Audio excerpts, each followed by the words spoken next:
Inihahanda na ang kasong murder laban sa mga sospek sa pagpatay sa magkasintaang Geneva Lopez at Yitzhak Cohen. Ang isang person of interest na naglahad sa sinapit ng dalawa, posible raw maging state witness ayon sa pulisya.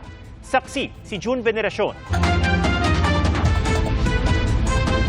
Isang person of interest ang naging susi para makita ang mga labi ng beauty pageant contestant na si Geneva Lopez at nobyong Israeli na si Yitzhak Cohen. Voluntaryong lumapit sa mga otoridad si alias Junjun, ang nagmaneho ng sasakyan na nagdala sa magnobyo sa Kauai site sa Kapas Tarlac kung saan sila inilibing. Batay sa salaysay ni alias Junjun na isang mekaniko, napasama siya sa grupo na sangkot sa krimen dahil may ipapaayos daw na heavy equipment. Pero laking gulat niya nang dumating sa lugar at pinasakay na lang sa isang SUV. Ang sasakyan na sinasabi niyang pinasakay sa kanya, yung sasakyan ng dalawang biktima. Pagsakay niya doon, patay na yung dalawa. Sa passenger side, sa harapan, tabi ng driver, nandun yung babae at yung lalaki ay nandun sa likod.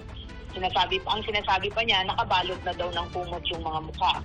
Si alias Junjun ang pinagmaneho sa SUV ng mga biktima habang nasa isa pang sasakyan ang mga sospek papunta sa Kauai site at doon nga inilibing sina Geneva at Yitzhak. Unang plano isa maghanap pa nga ng equipment na baka makapagbukay pa sila but parang hindi natuloy.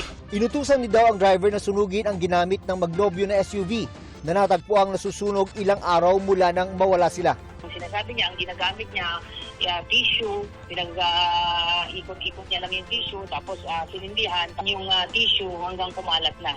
Inalok pa daw ng isa sa mga suspect si alias Junjun ng 50,000 para manahimik. Pero hindi rin pala ito tinupad ng grupo. Ayon sa PNP, posible siyang maging state witness.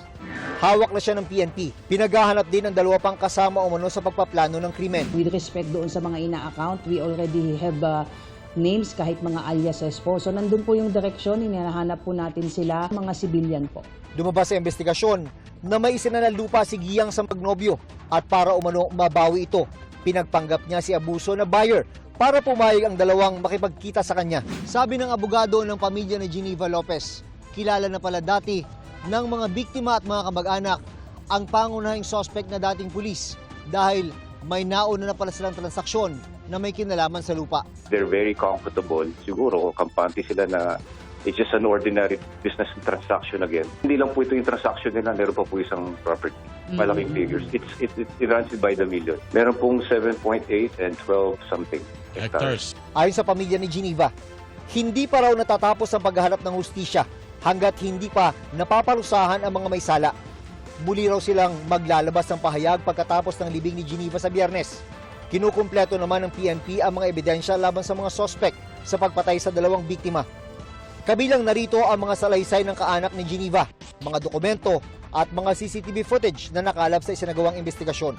Hopefully po within the week, kung kakayanin po ay makapagsampa po sila ng kaso for double murder against po doon sa mga POIs. But yung pamilya po kasi ng mga biktima ay nakiusap din po na bigyan po sila ng pagkakataong makapagluksa muna dahil kailangan din po kasi natin kuhanan din po ng statements itong mga kaanak ng biktima. Baka sila po kasi yung tatay yung private complainant po. Problema sa magsasanla ng lupa ang nakikitang motibo ng PNP. Kaya umano pinagplanuhang patayin sina Geneva at Yitzhak. Inihahanda na ang kasong 2 counts of murder laban sa mga suspect na hawak ng PNP. Para sa GMA Integrated News, June Veneracion ang inyong saksi. Mga kapuso, sama-sama tayong maging saksi. Mag-subscribe sa GMA Integrated News sa YouTube at para sa mga kapuso abroad, samahan niyo kami sa GMA Pinoy TV at sa www.gmanews.tv.